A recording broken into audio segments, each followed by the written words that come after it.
Hey guys, thanks for checking out Scare Talk. But before we get to all the horror goodness, I gotta let you know about Anchor. Anchor is the platform that we use to upload our podcasts. Anchor distributes the podcast to Apple, Google, Spotify. It's free. It's super easy to do. You can record, you can edit straight on their website, anchor.fm, or you can download the mobile app and do a lot of the same. You can make money with no minimum listenership. Yeah, get out there, man. Start making a podcast.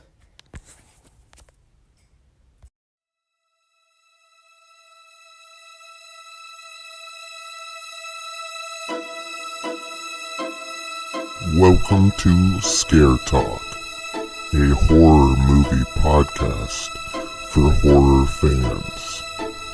This podcast will cover horror movie reviews, ratings, and rankings. Now for your hosts, Danny and Joel. Oh, man. This is Scare Talk. I am Danny, and I'm here with Jaws Joel. Hey guys, what's up? Oh man. The title of the movie starts with a J. Perfect. Perfect, yep. Wait until we do Jeepers Creepers. All right, so as you can tell, today we're going to talk about Jaws from 1975. Big old shark. Yeah. All right, Joel, who's in this? All right, this one stars Roy Scheider. He is Sheriff Brody.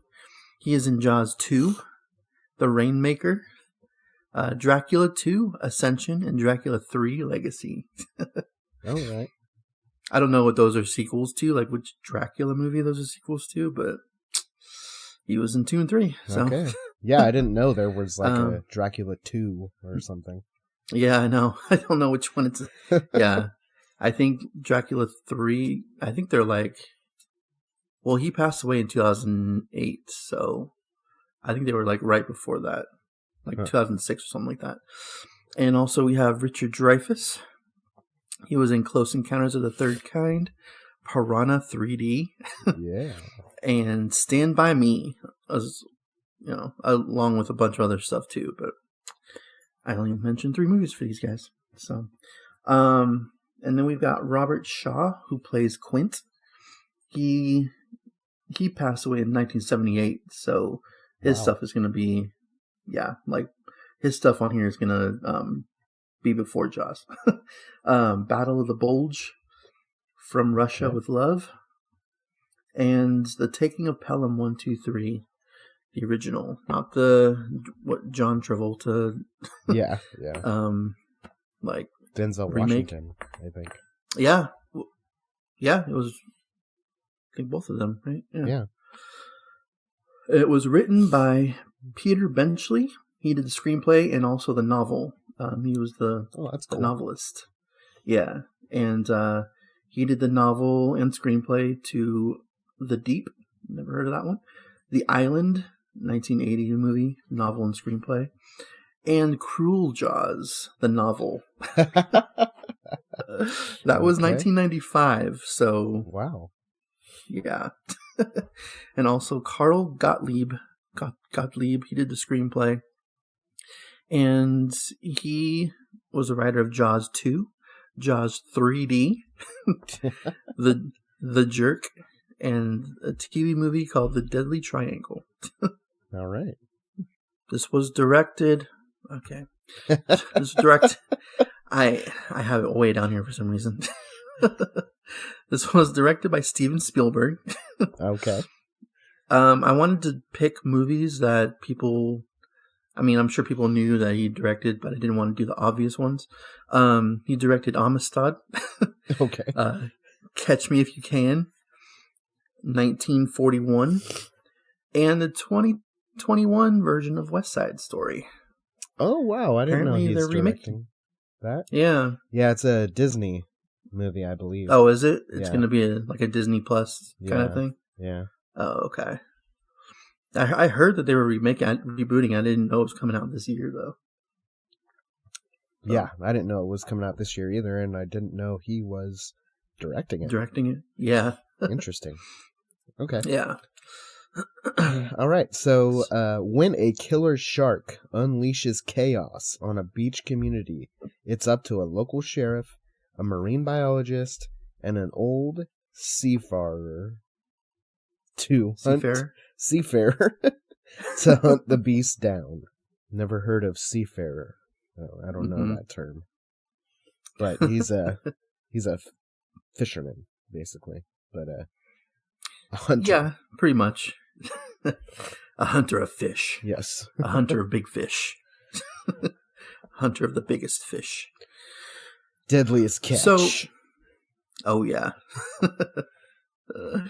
So there was kind of a fun little fact here. I was watching it, and there was a quote that Sheriff Brody is sitting on the beach towards, I think, the beginning of the movie, and someone walks up to him. They're talking, and he goes, "That's some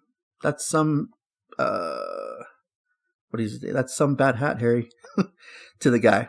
Mm-hmm. Now, it caught my attention because that's actually the name of a production company by Bryan Singer, director and producer Bryan Singer. The logo is of The Usual Suspects, which was like his first movie he directed. Okay.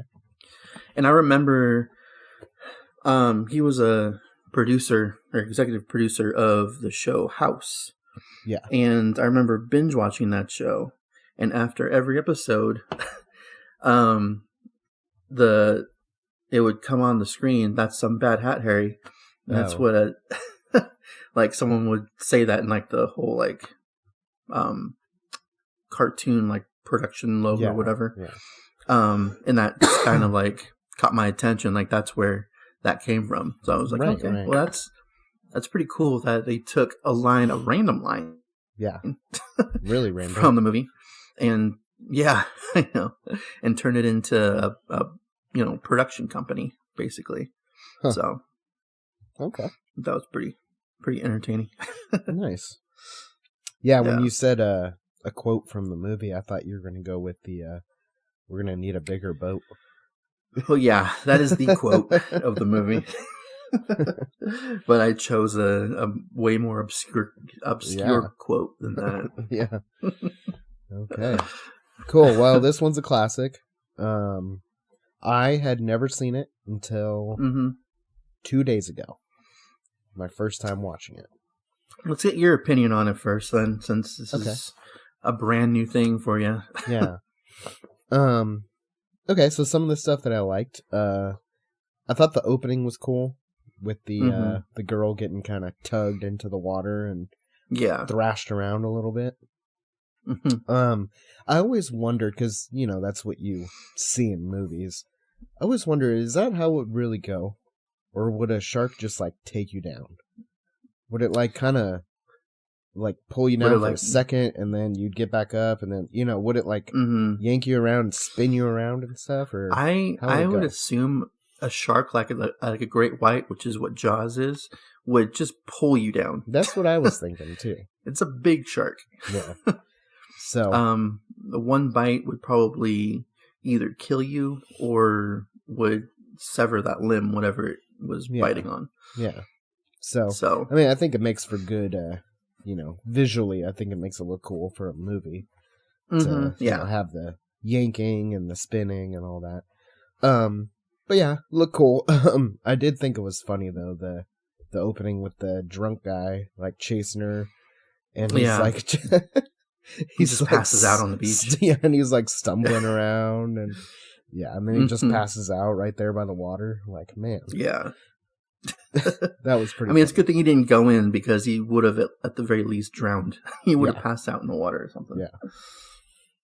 Yeah. But so I thought that was funny. The wife the sheriff's wife, I believe that's the mom from Nightmare on Elm Street. I believe. Is it? Nancy's mom. Yeah, I'm pretty sure.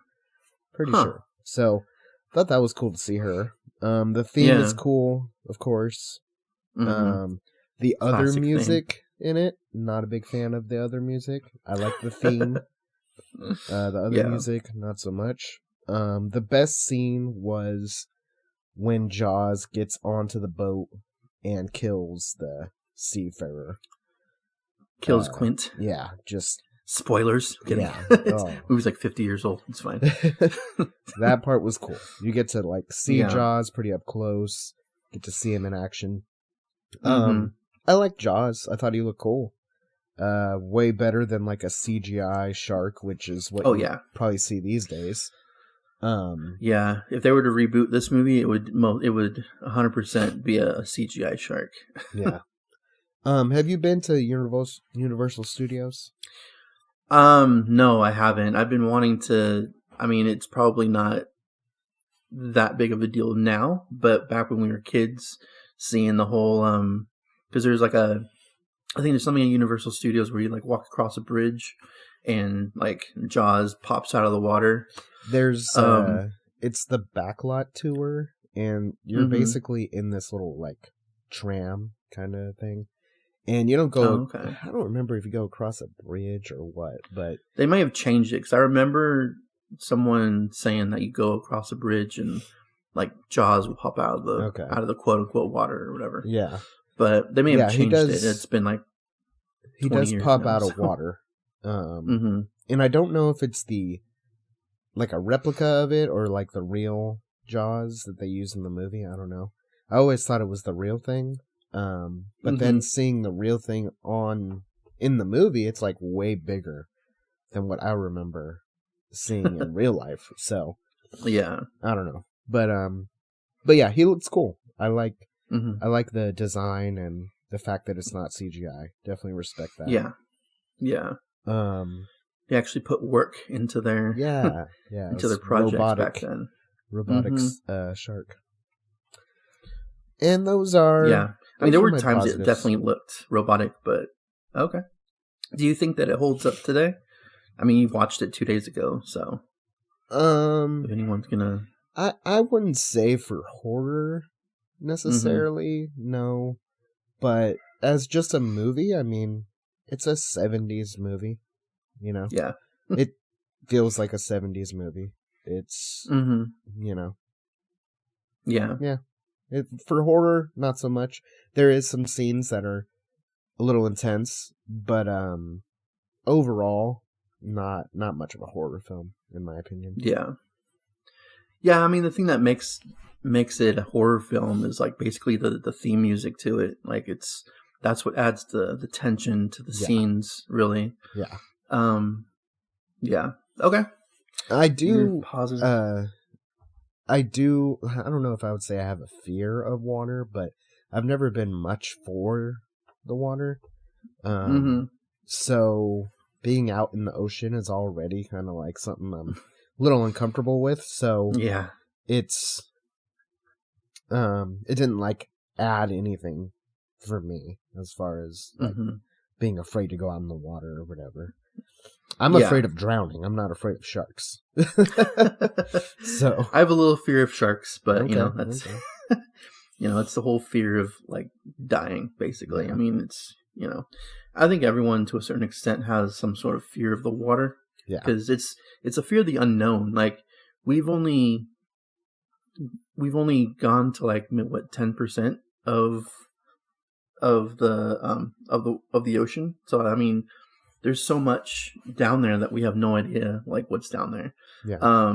Which I tend to be more of an ocean person as far as that goes than like a space person, because I mean, we don't live in space, so it doesn't matter what's out there really. Yeah. Like we live on Earth. Like, you know, the ocean is something that, you know, you can go to. So pretty easily for the most part. So I've always had way more of an interest in the ocean than like what's out there in space. But so to a certain extent, I think most people have some sort of a fear of the ocean. So what do you like about it? So I really like the theme song. I mean, it's a classic theme song. It's something that you hear it, it doesn't even matter if you've seen the movie, you know what it's from. Yeah. Have you ever heard Baby Shark? I have heard Baby Shark. Yeah. That's how it starts. I'm trying to relate it to even today, like little kids, you know. Yeah. That intro is, it's not exactly Jaws, but it is from that, you know. It's gone that far. Yeah, Steven Spielberg should sue for that, or John Williams actually should sue for that. Yeah, I think that's the most watched video on YouTube. I think I heard Baby something Shark. like that too. Yeah. That's kind of ridiculous, but Yeah. well, it's kids. Kids will watch the same thing a million times, so Yep. you get the same 3-minute song playing constantly. So, so the theme song I really like. I like the acting in the movie. Yeah, the acting's pretty good. Yeah. I think Richard Dreyfuss was my favorite character. He was sort of like the comedy relief kind of the movie. Wherever, there was comedy relief, there wasn't really a whole lot of it, but when it was, he was, for the most part, comedy relief. For it being in the 70s, like, the shark attack scenes were kind of intense. Yeah, they were pretty good. Yeah, like the little kid getting... that was even for like today's standards. Like you don't see kids getting killed in movies, especially like eaten by sharks. That much in movies. So, and that was towards the beginning of the movie. That some kid got eaten. Yeah, I was like, okay, that's pretty intense for especially for back then. Right. And so I liked the the death scenes. I did, because I wasn't the biggest fan of the character Quint. It was a pretty intense moment when he died, because he was like slowly going down to his death. Like it wasn't something that just like sort of happened. It was like he was like, the boat was going under and he was sliding slowly towards the shark. It's like that's a little intense. That's for a character I'm not entirely fond of, it's still kind of messed up. I like the story of it. It's a pretty basic plot for the most part, and we're doing this now because it's getting close to the 4th of July, and this will probably be up either right before or right after the 4th of July. And so like this movie, I guess it could have been made at any time, but the 4th of July season tends to be one of if not the biggest beach season.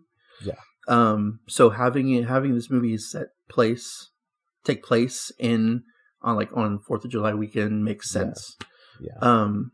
So I do like that aspect of it as well. It's something that holidays don't tend to matter too much in horror movies, but so I like it when it actually does matter. That's about it. Okay, I think I pretty much covered everything, and the music, besides the theme, wasn't that great. So that's what I'll get into now. It's like this. It's Steven Spielberg style music. It's not him that's doing the music, but his movies have this like adventurous music to it. John Williams. He's in a lot of he's done the music for a lot of Spielberg's movies. Okay. So he has that adventurous, epic feel to his music. And I didn't feel like it really was. I felt like it didn't match. I would have rather it have been more like the theme for most of the movie. Even when there's like action scenes, like the music can really take it from an intense scene to a fun scene, I guess, or it can really change the tone. And so I feel like the music in this when it wasn't the theme or anything like it, the tone was, that's where the horror went away. Yeah. And so that, you know, and that's kind of how I felt about The Omen, too. The music, while that was praised for its music, I felt like the music in that, too, kind of took away from the horror when it went into this more, like, happy music. Yeah. So, yeah, I can see that. Yeah, so, you know, the music wasn't a big fan of. The second act is pretty boring. It's a little slow. It's like a 2-hour movie. I would say it could be an hour and a half, and I probably would have enjoyed it more. It's a little long, especially because there's not like a ton of stuff that happens. The plot's pretty basic, and so you don't need a 2-hour movie for what the plot is. But you know, overall, it's a good watch. I'm happy I saw it. I don't know if I'll watch it again, but it's decent. My only complaints are it's a little boring, and then the music kind of took me out of some of the scenes. But other than that, you know, it's a pretty good movie. Nice. Okay, that's pretty. I mean, you know, for if you can only find 2 things wrong with an entire movie, like the length and some of the music in there. There was one other thing that I forgot to mention in my positives too. It was the whole like bonding scene between the 3 of them. I liked that scene. They're all getting drunk and they're all like telling stories, and Quint, like, this is like, as far as the character goes, I'm not a big fan of, but I did like his monologue that he gave, where it reminded me of the Samuel Jackson monologue in Deep Blue Sea. Oh, okay. Where he tells a story of like, of how like the last dangerous thing that he was involved in, and with Quint, how like 1,100 people. I think it was in 1945, so I'm assuming it was like, I remember if it was related to World War II or not, but how like 1,100 people went in and only like a little over 300 people came out, and like the story that he told was really intense and really cool, and then he ended up dying to a shark, which was what happened with Samuel Jackson. So like, I feel like Deep Blue Sea kind of took some, did a little homage to Jaws in that scene. Yeah, I could see that. Yeah, so I thought that was pretty cool. I liked that speech, and that the scene itself was a lot of fun. So yeah, we've already discussed the music in it, which I will agree with you. Kind of, it does take you out a little bit. There are some moments where the music is too happy. Yeah. For a shark attack movie. Well, at times I was like, "Is this Indiana Jones right now?" Yeah. Yeah.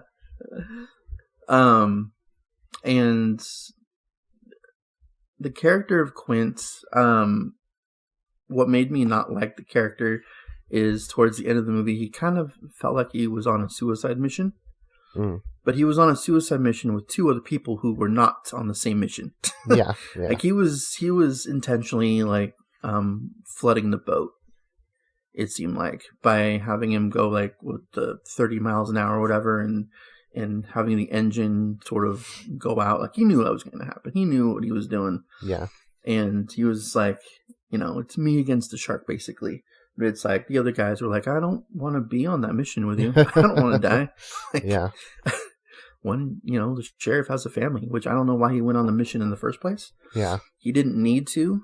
So, yeah, I don't know why Brody was there in the first place. Oh, yeah. He didn't need to be there. Like, he had a family. He, you know, he was the chief of police. Like, you know, he's kind of important to the town. Yeah. He, you know, he wasn't getting paid the $10,000 to do this, and like, he just didn't need to be there.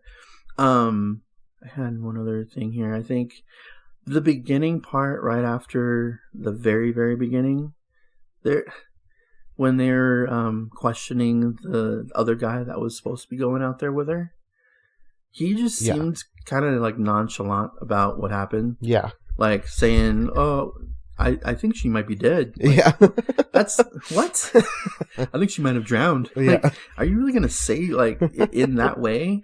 Yeah, he was not a very good actor. No, he wasn't. I didn't. Even when he was running after her, like the stuff he was saying and the way he was saying it was like, I know you're drunk, but I don't know, it's a little off. Oh man, it was like, okay, that's kind of a weird. It's not a weird thing to say. It's just a weird way of saying it. Yeah, like a weird like there's no emotion at all in his voice. Like, and yeah, that's about it as far as the negatives go. Okay. Just basically like a couple of nitpicks here and there, I guess. Yeah. Okay. Well, we had to do this one. It's a classic that needs to be discussed. So, what better time than summertime? The 4th of July. Exactly. Get out there on the beach and get eaten. by Jaws. Get eaten by sharks. There, I will say about the shark itself, it's kind of weird, and I think they kind of mentioned this before, because Richard Dreyfuss's character is an oceanographer, and Brody goes, "Have you seen a great white act like this before?" And he's like, "No, I haven't." Like, I'm glad that they kind of mentioned that, because I don't know a whole lot about sharks, but I know that if they bite you, like for the most part, they don't like the taste of humans. So they'll bite you and they will leave you alone unless they're like really hungry, or unless the bite just like kills you anyway. Yeah. They'll leave you alone for the most part. So the fact that it didn't even matter how many people this shark ate. Like, he kept going. Yeah. And just like, that's not normally how sharks act. Right. And like, I know it's a movie, it's Hollywood and everything, but it's just like for a movie that's really never talked about sharks before. Like, movies before Jaws, like they were just never made before. Right. Like, this is the first of its kind. And you're painting sharks in a, like, they can kill you, yes, but you're painting them in a way more like menacing way than they actually are. Right. So I just thought that was kind of weird. I mean, there was no explanation at all as to like why, and I mean, it's kind of hard to have an explanation. The sharks can't talk, obviously, or anything, but and to have some sort of explanation, this movie would have to be probably a lot longer than it was. As to like why this particular shark is acting the way that it is. Yeah. And also the movie ends with them still floating around in the ocean. Yeah. Like the middle of the ocean, your boat sank. Yeah, I did. Yes, you killed one shark, but there's probably still more out there. Yeah, they're just kind of floating on. Like, what are they even on? Yeah, I don't. Yeah, like I have no idea what they were. Or something. Yeah, they're just floating on, I guess, expecting to float back to shore. I don't know. And Quint, before the boat sank, smashed the radio. Yeah, they weren't able to communicate anyway because it was all staticky. But there was no way that how are they going to get found at this point? Like. Yeah. And they already killed a shark earlier in the movie, so they know that there's more than one out there. Right, that's true. It wasn't the right one, but they killed a shark before. So it's like, I'd be a little bit more worried about it still. Like, okay, you killed the shark, good job. But that's one out of, like, you're in the ocean. Like, the middle of the ocean right now. So I just think that there probably could have been some parts that they cut, but then kind of add on to the end of it just to see like how it ended, because I don't know, you're obviously led to believe that they survived. Yeah. But it's like, how? How did they survive? You seen Jaws 2? It's been years I know that, Richard Dreyfuss isn't in it, but I know that Brody is. Yeah. So he obviously lives. Okay. So I just thought that was kind of a weird way of ending your Shark Attack movie. Yeah. And it was literally like 1 minute of credits at the end of this movie. Yeah, it was really fast. It was. I was looking at it, and the movie itself was like 2 hours and 3 minutes and some seconds. And the movie ended at 2 hours and 2 minutes and some seconds. I was like, wow, okay. They really, today, like, especially with CGI and everything, it takes like 10 minutes for the trailers to... Yeah, the credits to roll. Yeah. It's like, that's cool that it's... When it says that it's 2 hours and 3 minutes long, it's actually around 2 hours and 3 minutes long. Yeah. All right. So those are my negatives. Let's grade it. What do you got? So this is a classic. I really enjoyed this movie. I do like Shark Attack movies. I don't know if this is my favorite one, just because it is like the first one of its kind and everything, but I did have a lot of fun with it. I'm gonna give this one an 88. Okay, that's much higher than me. I'm going 73. Oh wow. There's not a lot wrong with the movie. It's just not my thing. Shark Attack movies, nah, I don't really care.